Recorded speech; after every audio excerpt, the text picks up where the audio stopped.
Hi po, ito po yung crayon detail machine dito sa Taytay branch. Ginamit po ito ng 6 na araw na may 113 meters na output. This week po, wala naman po kaming in-house order. Dito po yung printer head. Ito naman po yung cupping. Ganito naman po mag-head clean. Press lang po natin yung clean.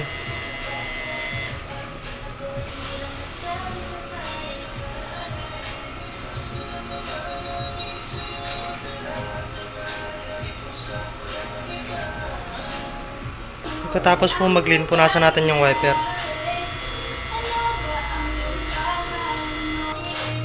Ganito naman po mag-nozzle check. Pindutin lang natin yung check.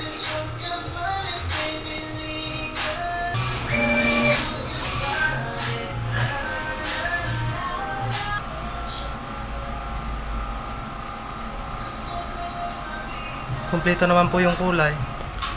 Yung waste tank po ay lilinis po natin ng Sabado. Yung ink naman po ay tama lang. Dito naman po nakalagay yung ating supplies. Dito po yung in-use supplies. Dito naman po yung unused. Ito yung powder. Dito yung ink.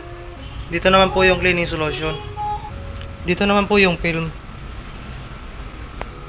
Dito naman po yung production log. Updated naman po. Dito naman po yung consumables. Ito yung para sa film, sa white ink, powder, tsaka sa magenta. Ito naman po yung checklist. Updated naman po siya. Yan lang po. Salamat po.